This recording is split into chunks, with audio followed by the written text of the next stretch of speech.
Jirenya koti ugato karangiti nolganu Yesus kia milkae rawam birana paru najalate ukumani gado devi sesona Ufia katulakae bilisa baseana Jirenya koti ugato karangiti nolganu Yesus kia milkae rawam birana paru najalate ukumani gado devi sesona Ufia katulakae bilisa baseana Jirenya koti ugato karangiti nolganu Yesus kia milkae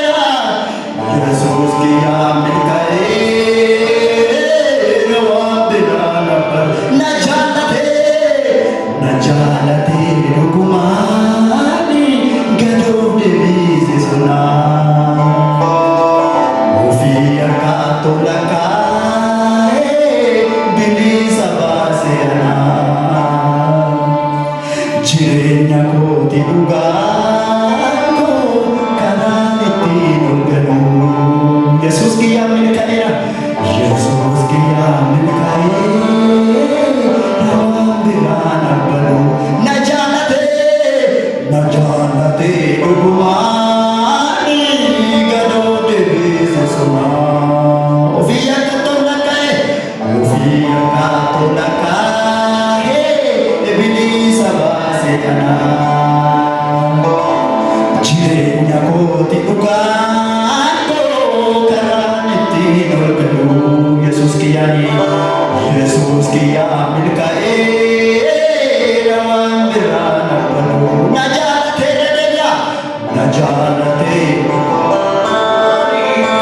devi sesona Ufia katulakae bilisa baseana Jirenya koti ugato karangiti nolganu Yesus kia milkae rawam birana paru najalate ukumani gado devi sesona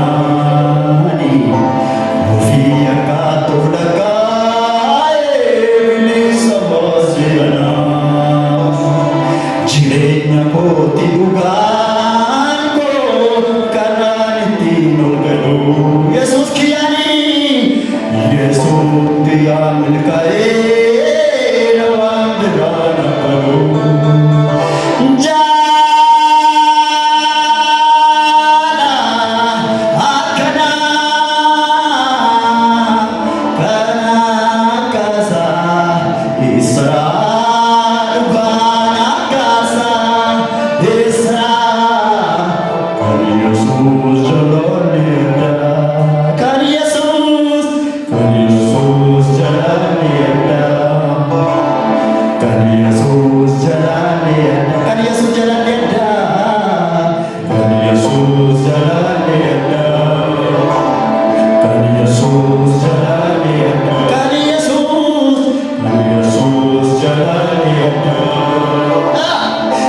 Yesus jalan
karaan ittiin ol galu.